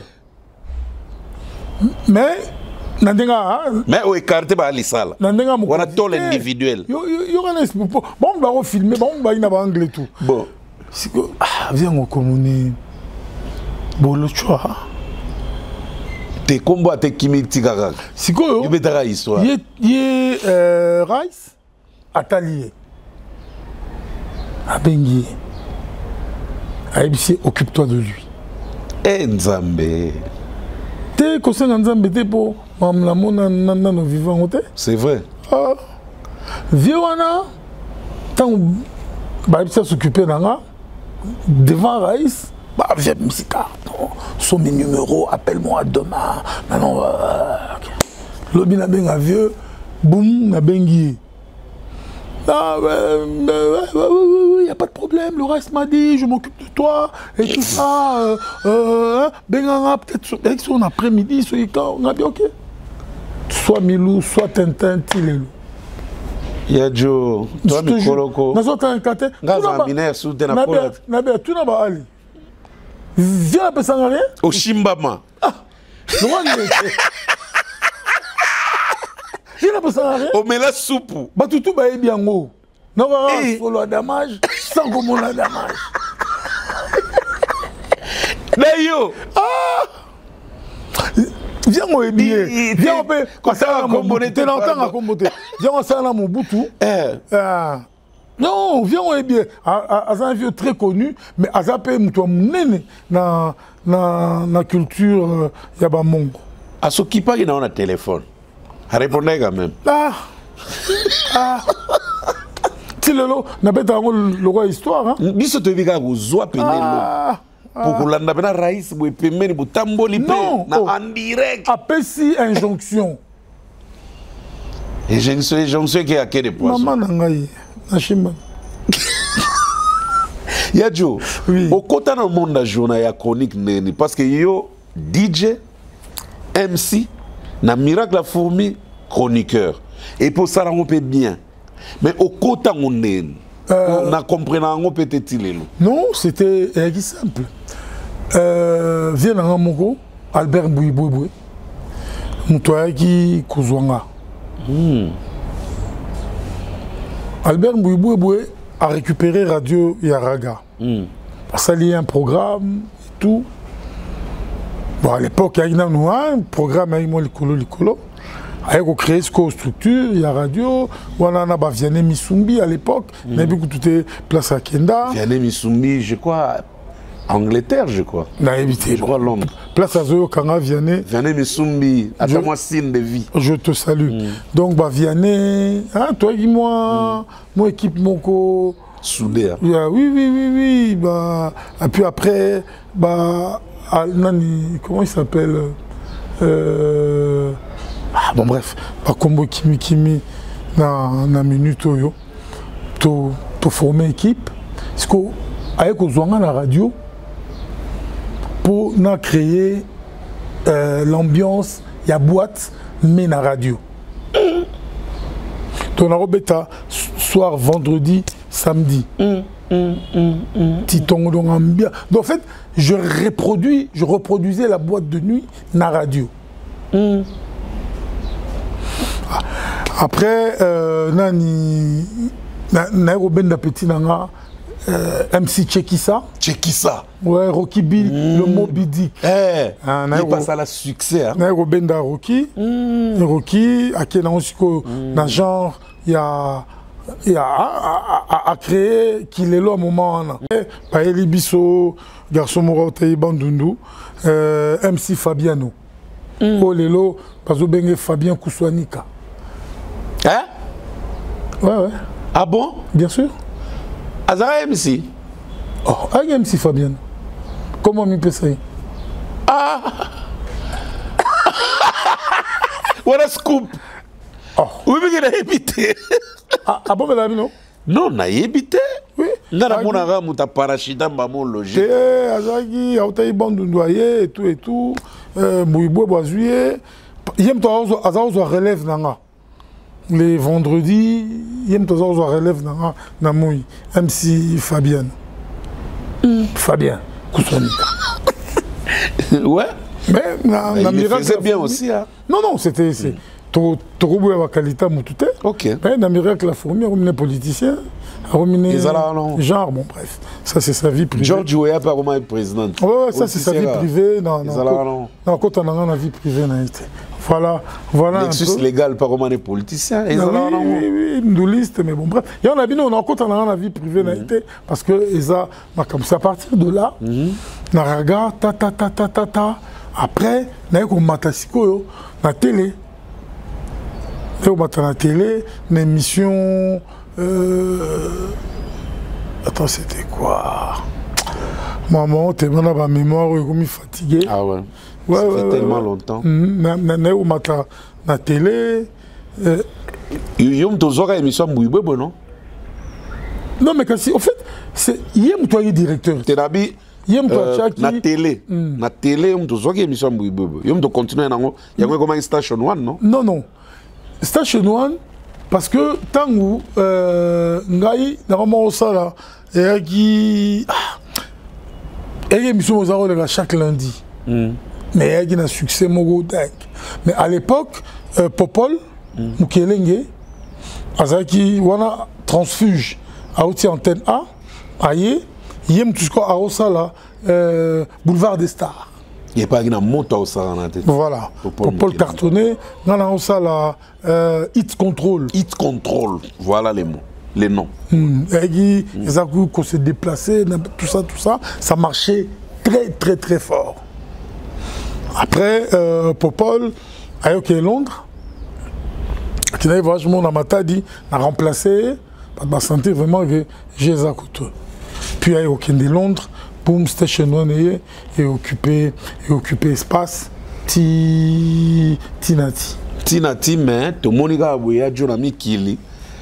Ayami Kofi Olomide na bureau non et là ils arrivent à Yambara bango ba déclencher le mot ezalate ba dénigrer Bercy à JB et boti guerre mais c'est arbitre à guerre wala ba motivateur à guerre wala Yadjo au kota quartier la tête na kota BCBG. Oui, non, mais on a tous les deux côtés, mais on a raté. Non, mais une anecdote, notre au bac habité.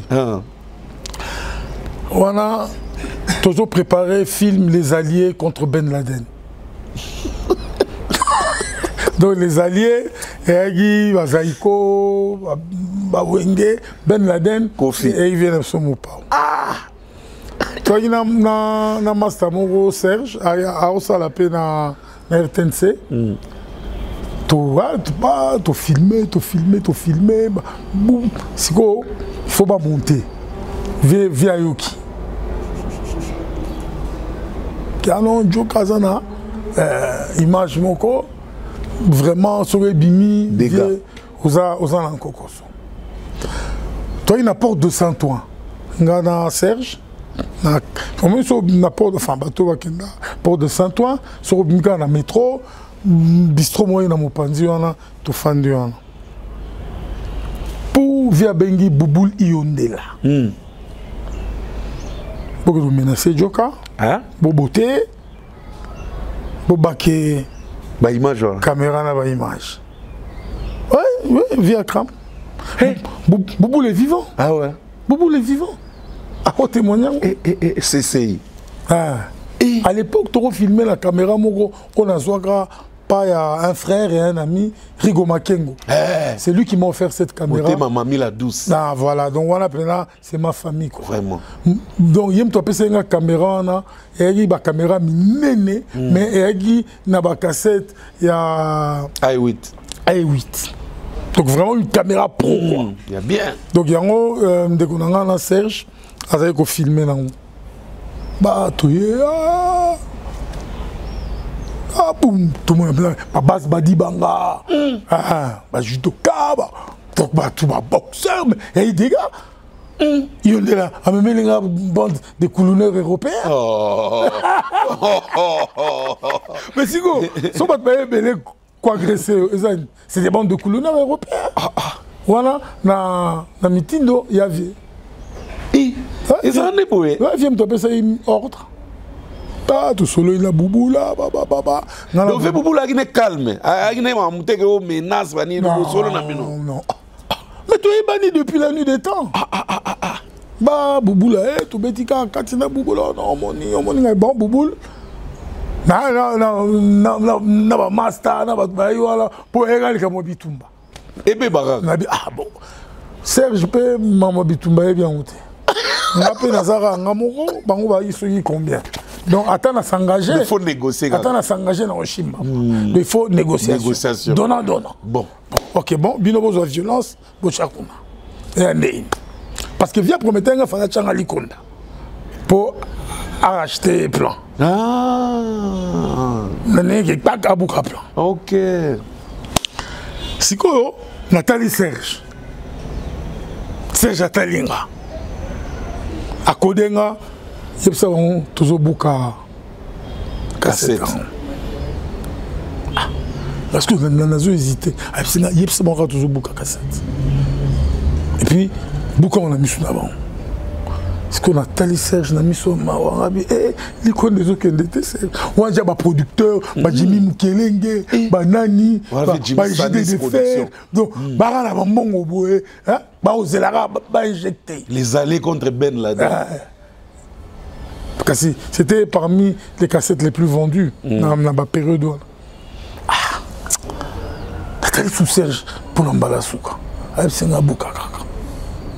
Nathalie sous menace. Nathalie sous système.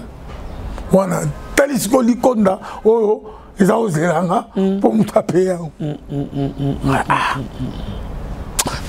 Nabouki.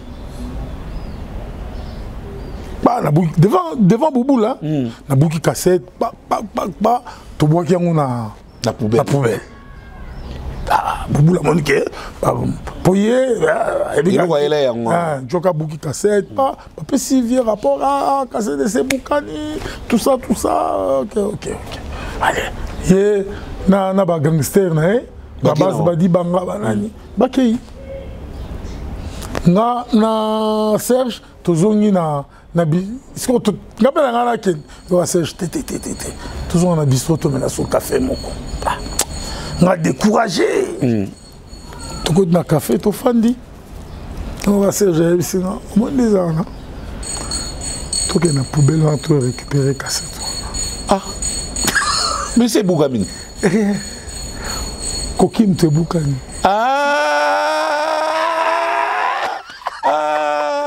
Filigrane maison en haut. Ça, ya mon bipa. Bouta on va ke ba kotina bakara ba panzani tozonga na poubelle te récupérer plan. Serge a collé à Montango. Ah bon, ça il y a les alliés contre Ben Laden. Mais on dirait au questionnaire après votre quartier la tête. Mais bien sûr, quand si ton questionnaire est quartier la terre, ton questionnaire est BCBG. Mais quartier la tête peut pas tagagit. Mais oui. Bon, c'est qu'on est une fois pas boucan. Non, mais bon, parce que au moins il y a vite. De Belgique, la BCBG, les gars, puissance. Quand il vient, on va traiter des non-congolais. C'est là qu'il vient, ma bête. On a un mot présent maintenant. Au Tchélé, il y a un Congolais. Il y a un Congolais. Et ça, il vient fort. Alain Pelagodo. Yoka français, donc, et là, tu as la cravate. Il y a ma ministre. C'était terrible. Nambutakis. Mais Boua Boya Oloba. Là, tu es Boua Lobate. Nambutakis. Parce qu'il y a un moment écrit Maman Ngombi. En tout cas, il y a Joe. Anecdote. Les gens doivent comprendre que les gars, donc journalisme, en fait, chronique, au bongo, et puis, mais dans mon année, vous avez vraiment sous-attaché dans ma capacité. Non, chronique, non, mais parce que, au moment où la vitesse monde, les ont kende, les lois internet, est-ce que tu comprends? L'émission à télé. Et ça l'a rassouté, net les lots. Tout le monde ça nous émission internet. Donc voilà. Est-ce que oui bah que net par exemple le Moulora Karmapa ngam tel bosso na mba na TV. Ah bon?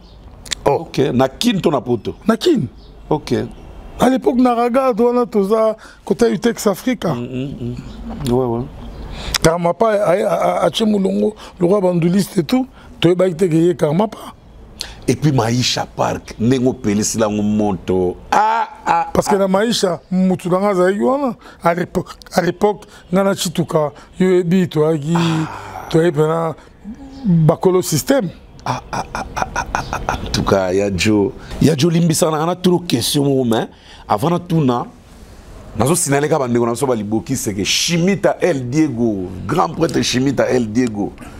En séjour à Kinshasa actuellement, Aza Awa, Kalata Zonga, parce qu'on a tourné en Colombie, on a 3 concerts, il faut Zonga qui nous bêta, mais à lancer single mot dans le terrain déjà, ils ont des mots qui toko, ils ont rumba, titre dans Osuki, je crois Whisky Wishazo illustré pendant que Nazo Loba. Donc Kulutu Chimita a décidé vraiment malo, Azala trop na kin, États-Unis à la moins, parce que na méga peut attaquer na liboke na mbaki. À se justifier que non, il fallait vendre sa idéologie. Moni Soukou Star, c'est même dans le monde de Moussous. C'est quoi, lancer les binos singles qui toko au Souki. Suivez ça sur YouTube. Et ça peut avoir une plateforme à téléchargement presque belé. Découvrir un moyen mongolais qui a expliqué on a besoin de langue. Yoke langue dans moyen moko et puis messana dans moyen moko. Je crois à bon attendeur salut. Kulutu. Mais permettre un peu de pause ma banga. Pose caillou. C'est important. Je profite également pour encourager toujours les gens, les miens, quoi.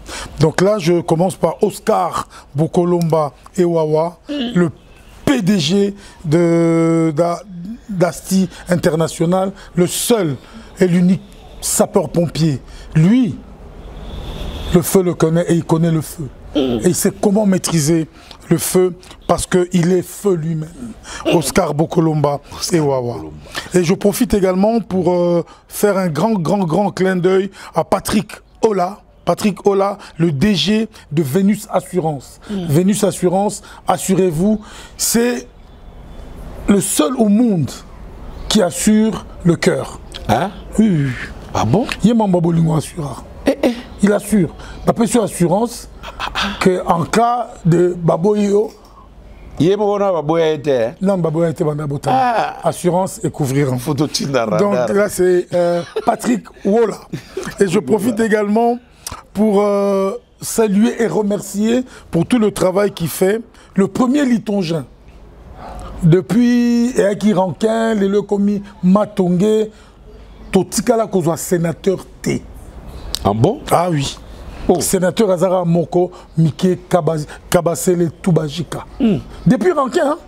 Mike Kabasele Toubajika. Le seul sénateur. Le litingien. Non seulement. Même Sera Mobutu, sénateur à Ouda litingien. Azate. Ah bon? Et puis, Azonga à la base, tu fais un Pandou, mais tu développera. Tu as un Sénat, tu as Félix Missoli, tu fais un Sénat, quoi. Oui, tu as un Stempa, un poto, mais tu as Sénat. Ah bon? Ah ben oui, na litonge. Donc, sénateur Nabiso, il est au sénateur à vie. Bon. Mike Kabasele Toubajika. Et je profite également pour faire un gros coucou aux combattants de la République.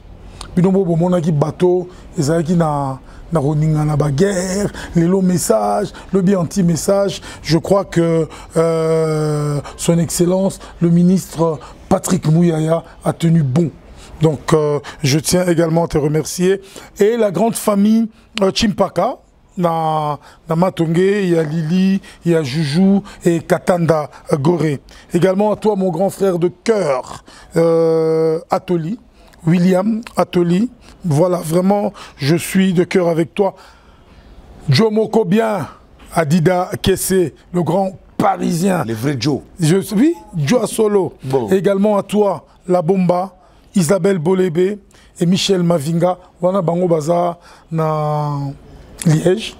Donc, Liège est contrôlé. Et sans oublier, pour terminer, Armandine et Armand Maïngi, Bangonde, Bakolo, Boutique, Luc, sur... Au balade 5 jours. Au balade 5 jours. Donc vraiment, na Pessi Bango, Mbote et Belé. Merci à Joe. Question à Yango. Batuming balobela un festival créé par un artiste. Mais mingi babosa na kolobela festival au papa on créé en 99, dans 99 festival Fulangenge. Mais na mona neti yo pozala MC, yo nem tozala na MC na événement.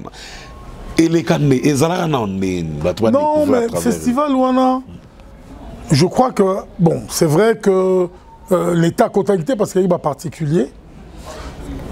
Festival on a le plus grand et agi autant ba Ali na Foreman Bayagi, on a l'état na auto les capé l'état mais on a qui festival privé, festival Fulangenge ou association il y a entrepreneur moko ba créer kango festival Fulangenge ou d'ailleurs dans alaki MC il y a festival déjà les apôtres relax ça touche à l'époque na leki na moko azaro tourner tout autour et Marc Tabou. Marc Tabou. Oui, Marc Tabou. Marc Tabou a oh, on a déjà. Oui, c'est encourageant, Marc. Ah oui, oui, oui. C'est Marc. Oui, c'est Marc. C'est Marc Aïwana. Ozo Monekaka. Aza quoi. Donc Aza. Au moulin. Aza. Artiste ni ba hôtel Banda. Oh, je me rappelle plus. Mais invité à papa Bayi Mouébélé. M'inviter à papa Bayi Mouébélé. Imagine-toi que Bayi na ba village. Village Molokai. Ah ouais. Noir. Et je me rappelle aussi. Noir. Wana pena souligné on a rouge. Noir. Donc, en fait, c'était un village créé exprès pour ça. Ah bon? Bah, tout balingagi Achiche.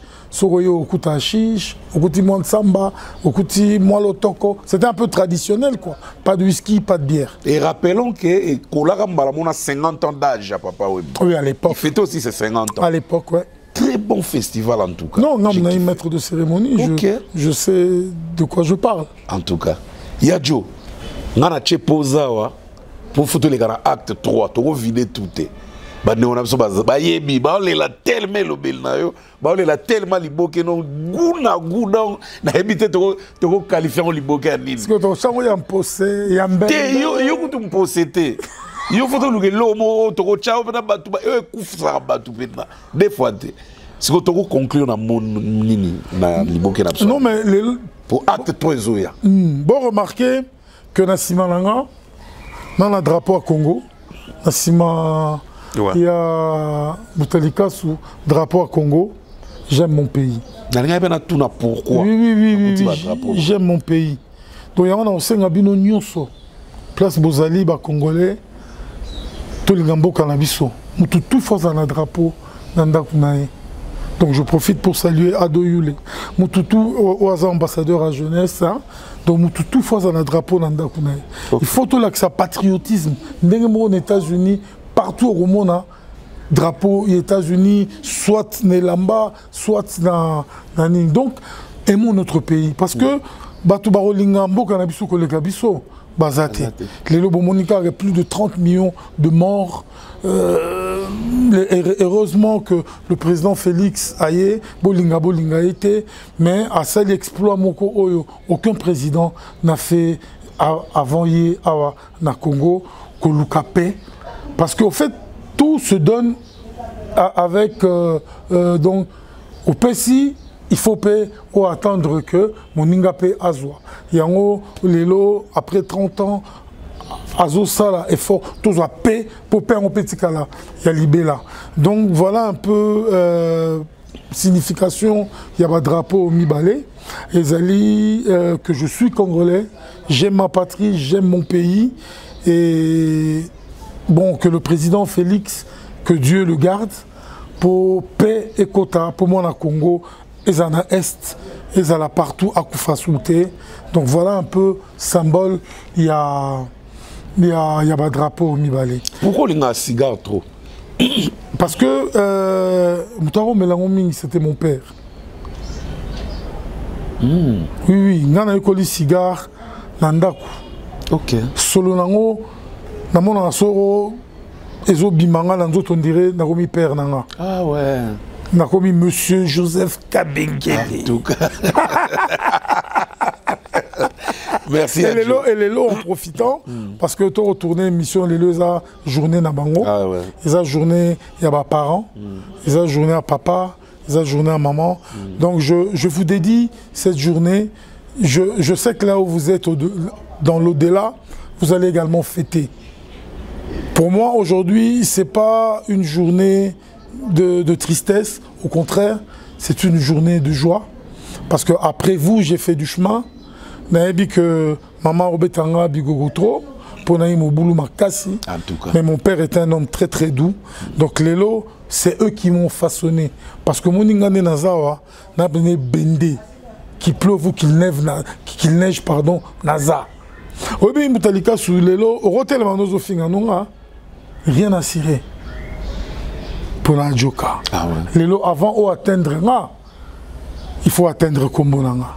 Avant d'atteindre Kombonanga, est-ce que Orokanga Mokil Mobimba pour étouffer Okoshimba Mako. Est-ce que yo, ti pour étouffer, il faut atteindre Venan et Bonzo. Venan et Bonzo, les lots à Toronto. Pour atteindre Ndengeni. Hein? Donc, il faut qu'on tina ba Canada, il faut qu'on tina ba States pour Obama Mita Djoka. Merci. Les lots, ceux qui. Est-ce que. Nous avons posé une question, moi? Ouais. Robert en légende. Légende. Dans différents domaines. Dans de liste. Na MC. Na Robert légende. Na MC. Na Robert légende pour Marambo Sala. Na Goupe Sabatu. Ah, il faut na. Mais au na acte 3 tena na ko recadrer on verra bien. Comme ça on appelle ça un argument. Alors bon, au fait, c'est la légende qui vous parle. Hein? Allez, je vous dis au revoir. Acte 3, il y a 1, 2 et 3. Nous allons nous retrouver pour continuer cette histoire. Tokoma Ti Lelo. Na Afri Radio, parce que bateau tout va éviter. Mikolo, c'est la radio la plus suivie, radio événementielle. Toi, même sur la politique, parce que politique, au monde aura les lots, bou, bofandiga, bobaye, bakangio, l'homme se retrouver dans Kokoso, babetio, fimbu. Donc, voilà, Afri Radio, bah, oh, Balandara Radio, Ezali, na 104.7. Pour la FM, hein. Internet, bien sûr, bien sûr. Sur le Afri Radio, RDC, Internet, donc voilà un peu moi Mikolo po tozawana. On a des annonces à Yadjo, Nakata Liboke. Bye. Utalika suwe. Osali eloko monene. Epasoka mwana chango yo kila nango doucement doucement. Mwana chango yo kila nango doucement doucement.